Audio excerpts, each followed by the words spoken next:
J'ai toujours aimé voyager et lire. Combinez ces deux passions et vous obtenez cette série que je suis très heureuse de pouvoir finalement vous présenter. La littérature étrangère est déjà très présente dans le contenu que je crée en ligne, mais ces vidéos seront une nouvelle façon de vous en parler en me rendant sur le terrain. Et si vous ne l'avez pas vu, mon premier épisode se déroulait en Italie du Nord, plus principalement à Milan. Le lien est disponible dans la barre d'infos et je vous invite à aller le regarder, j'y ai mis beaucoup de cœur.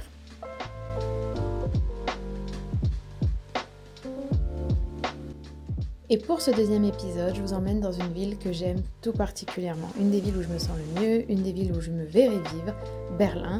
Berlin qui est également bien évidemment la capitale de l'Allemagne, un pays dont la culture m'intéresse, me fascine et résonne beaucoup pour moi. Je suis très heureuse de pouvoir vous présenter cette vidéo. J'espère qu'elle vous plaira tout autant que j'ai eu de plaisir à la tourner.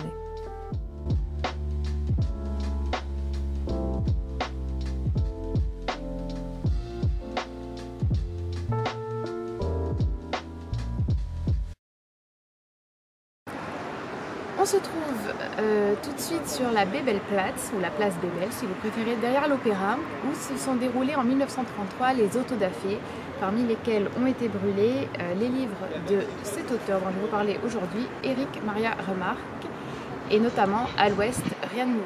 À l'Ouest, rien de nouveau, c'est le livre qui a connu un succès incroyable dès sa parution en 1928. Erich Maria Remarque est un auteur allemand qui est né en 1898 et qui a lui-même été envoyé sur le front durant la guerre de 14-18, guerre qu'il nous relate dans ce court roman. C'est un auteur qui a dû s'exiler et qui a été déchu de la nationalité allemande par le régime nazi, notamment parce qu'il était très critique de cette politique évidemment et que ce livre aussi est un véritable plaidoyer pour la paix et contre la guerre. C'est pas le genre de livre que d'habitude j'aime beaucoup, je suis pas férue des romans ou des textes qui traitent de la guerre et surtout pas de la guerre en tant que récit d'action, mais là j'ai vraiment pas pu lâcher ce livre. L'écriture est extrêmement simple, extrêmement honnête, le texte est très réaliste et bien que l'écriture soit simple, elle est aussi extrêmement juste et il y a des scènes qui vraiment sont à couper le souffle et qui retranscrivent à mon sens vraiment toute l'horreur de la guerre. Ce qui est aussi, à mon sens, d'autant plus émouvant, c'est qu'il y a des éléments autobiographiques de la vie de l'auteur, ce qu'il a fait d'ailleurs dans toutes ses œuvres, parce qu'il a été journaliste, il a été scénariste, bref, il a beaucoup écrit, et dans tous ses textes, en fait, il insère des éléments de sa vie, ce qui rend bien évidemment les écrits bien plus touchants et bien plus réalistes. C'est un ouvrage vraiment très accessible, et c'est un ouvrage qu'on devrait, je pense, toutes et tous lire, et c'est par exemple un livre qui a été énormément traduit, qui a énormément été lu. Comme je vous l'ai dit, ça a été un succès dès la parution, justement à mon avis parce que l'écriture est extrêmement mesurée. Elle permet vraiment de faire comprendre l'horreur de la guerre. Les sentiments des personnages sont extrêmement bien décrits. C'est un livre qui est profondément humain et c'est un véritable plaidoyer pour le pacifisme. Donc c'est vraiment un ouvrage que je pourrais recommander à toutes et à tous, quelles que soient vos habitudes de lecture, parce que ça vaut vraiment le détour.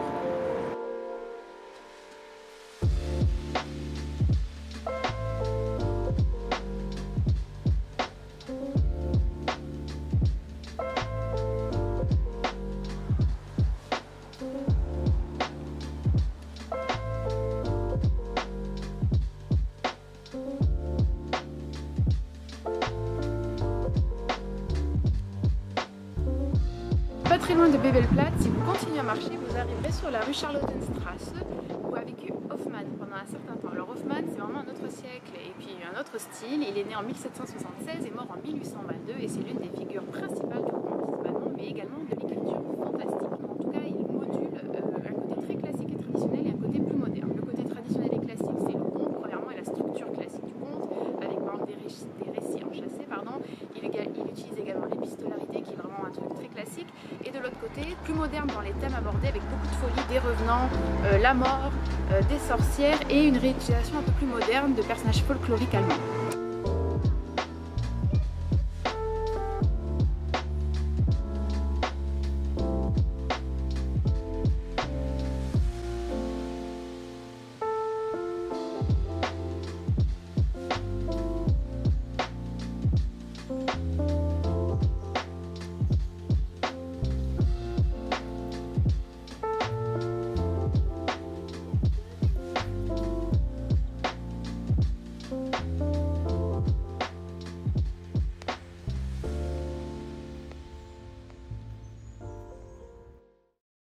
se trouve actuellement au cimetière de Dorotheenstadt où reposent plusieurs personnalités littéraires. Vous avez pu voir Heinrich Mann, il y a aussi la tombe d'honneur de Brecht et il y a également la tombe de Christa Wolf.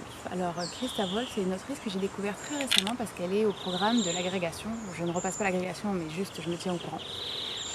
Et je vais aujourd'hui vous parler de sa pièce Médée, mais plus largement je voudrais juste un petit peu attirer votre attention sur cette autrice allemande qui, sans le regain un petit peu d'attention qui a eu lieu grâce au programme des agrégations, n'est pas très connue en France. Alors Christa Wolf, c'est une autrice qui est vraiment un petit peu polémique étant donné qu'elle était plus ou moins affiliée avec la Stasi, même si en fait on sait que c'était parce que sa famille elle-même était sous surveillance et puis qu'à l'époque c'était un peu le cas de tout le monde. C'est une autrice qui n'était pas non plus ultra en faveur de la réunification des deux Allemagnes. C'est une autrice qui a beaucoup été décriée par l'Allemagne de l'Ouest suite à la chute du mur de Berlin pour plusieurs raisons. Donc c'est vraiment une autrice dont la vie a fait polémique et dont l'œuvre elle-même a aussi été vraiment très observée par la presse allemande mais également internationale. Elle a eu plusieurs phases d'écriture dans sa vie, elle a commencé à écrire d'ailleurs assez tard et Médée fait partie d'un tournant dans son écriture où elle s'est redirigée vers les thèmes, les mythes antiques. Dans Médée, on a une structure assez intéressante parce qu'en fait c'est une succession de monologues. Médée parle à plusieurs reprises et sinon ce sont d'autres personnages tels que Jason par exemple qui prennent la parole et qui dans ces deux chapitres en fait monologues, eux seuls bien évidemment. Et on est à mi-chemin entre le roman et la dramaturgie avec un langage également à mi-chemin entre le classique et l'antique et beaucoup plus moderne. Et le thème de Médée est retravaillé différemment et bien évidemment on y a lu différentes interprétations. Enfin, on a fait différentes interprétations en fonction de la vie de Christa Wolf, l'histoire de l'exclusion, bien évidemment, de la femme qui vient de l'Est, parce que Médée vient de l'Est, c'est une orientale, l'idée de traverser l'espace pour se retrouver dans un autre pays où l'étranger et l'altérité sont mal perçus, là, évidemment l'Ouest et l'Est pour l'Allemagne. Il y a la question aussi de l'amour, il y a la question de la parole, il y a la question de la liberté. Et c'est un personnage féminin extrêmement fort qui est également présent dans Cassandre, par exemple, la pièce précédente de son cycle entre guillemets antique. En tout cas, c'est une autrice que moi j'ai pris beaucoup de plaisir à découvrir, sur laquelle j'avais quelques réticences parce que vous savez que la littérature contemporaine c'est pas forcément ce qui me plaît le plus et j'avais quelques a priori aussi sur la reprise du thème du mythe de Médée et le format qu'elle avait décidé de prendre pour reprendre ce thème. Mais en fait j'ai vraiment été séduite par l'écriture, par les questions philosophiques et par le personnage de Médée qui est travaillé avec une force et je dirais une acuité assez nouvelle, même si c'est un personnage que j'aime déjà à la base. Donc en tout cas Christa Wolf, c'est vraiment une autrice que je recommande parce que je trouve qu'elle n'est pas assez connue en dehors des cercles un petit peu universitaires littéraires et elle vaut vraiment la peine de se pencher sur ses romans.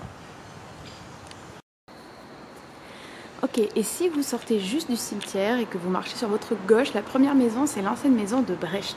Donc Bertolt Brecht est l'un des dramaturges allemands les plus connus. J'ai lu récemment sa pièce In Jungle of Cities, je ne sais pas comment c'est traduit en français. C'est une pièce qu'il a écrite quand il était très jeune, il avait 23 ans, donc il n'était pas encore dans le théâtre épique et dans le communisme qui ont été deux vraiment gros piliers de sa création dramaturgique.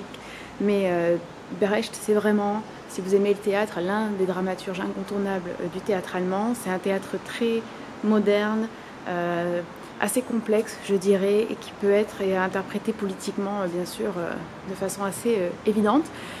C'est une langue assez compliquée. En tout cas, moi j'ai trouvé que cette pièce était assez complexe au niveau, effectivement, des personnages, des motivations des personnages, des ressorts narratifs et de l'intrigue. Donc c'est clairement pas pour tout le monde, mais si vous êtes passionné de théâtre, effectivement, Brecht, on ne peut pas passer outre Brecht si on s'intéresse au théâtre allemand.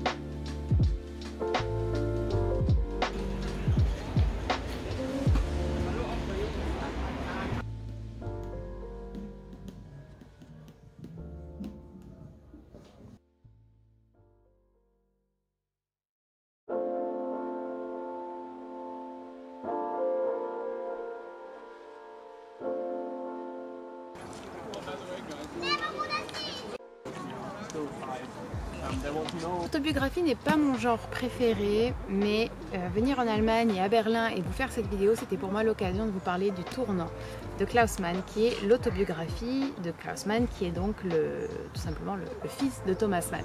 Hier, on était à un musée qui s'appelle la Topographie de la Terreur et qui est gratuit si jamais vous venez à Berlin et qui retrace l'histoire en fait de la mise en place de tout ce qui a contribué à la terreur et à l'influence et au pouvoir du régime nazi. Et désormais, là, actuellement, on se trouve au Treptower Park, qui a également un énorme mémorial qui est aussi un cimetière pour les soldats de l'URSS qui sont morts et qui sont enterrés ici lors de la Seconde Guerre mondiale. Voilà. Et en fait, c'est l'occasion parfaite pour vous parler de cette autobiographie parce qu'elle relate principalement la vie de Klaus Mann à partir du moment où il a dû quitter l'Allemagne, où il a dû voyager à travers l'Europe et puis les États-Unis parce qu'il était homosexuel, parce que c'était un écrivain, parce que c'était le fils de Thomas Mann et qu'il a dû fuir effectivement le régime nazi et toutes les persécutions qu'il aurait pu rencontrer s'il était resté sur place. Comme vous pouvez le voir, c'est un roman, non, c'est une autobiographie assez grosse, le livre est assez gros mais honnêtement ça se dévore, c'est passionnant, c'est super bien écrit, c'est extrêmement intéressant, très très enrichissant.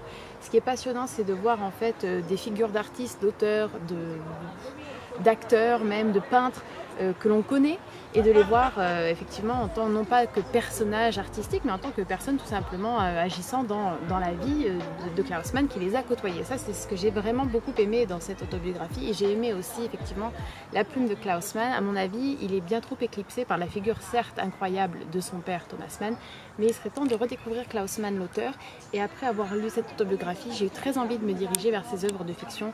Mais en tout cas voilà, j'avais vraiment envie de vous parler de ce livre parce que ça a été une de mes meilleures lectures et l'une des rares autobiographies que j'ai aimées, donc je ne pouvais que vous la recommander.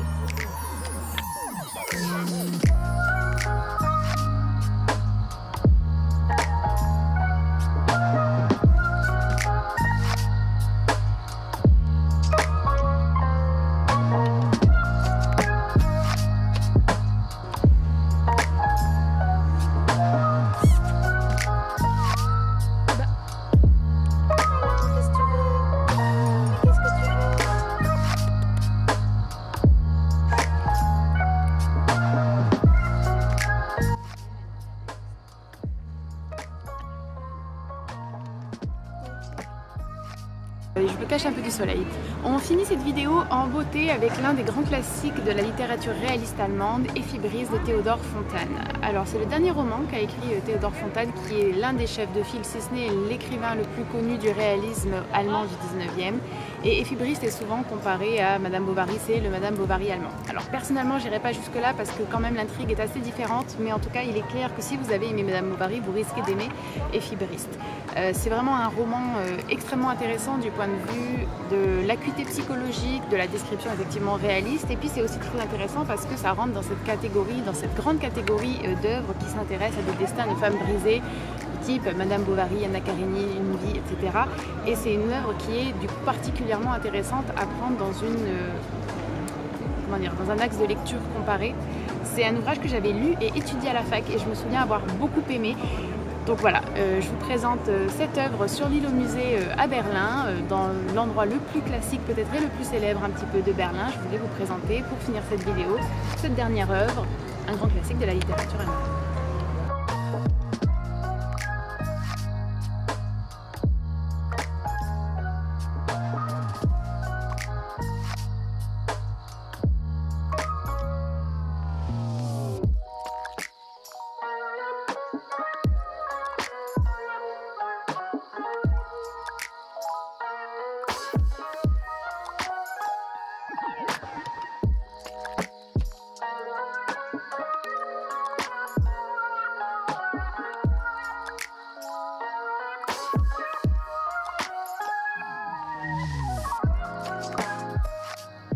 Et voilà, on va s'arrêter là pour ce deuxième épisode de cette série Littéraire Voyage. Il y aurait encore énormément à dire bien évidemment sur Berlin et sur la littérature. Tellement d'auteurs sont passés par cette ville, d'auteurs allemands et d'autres étrangers d'ailleurs.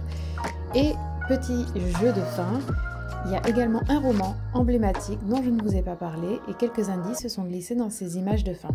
À vous de le retrouver. Merci d'avoir regardé cette vidéo et je vous dis à la prochaine pour un nouveau voyage littéraire.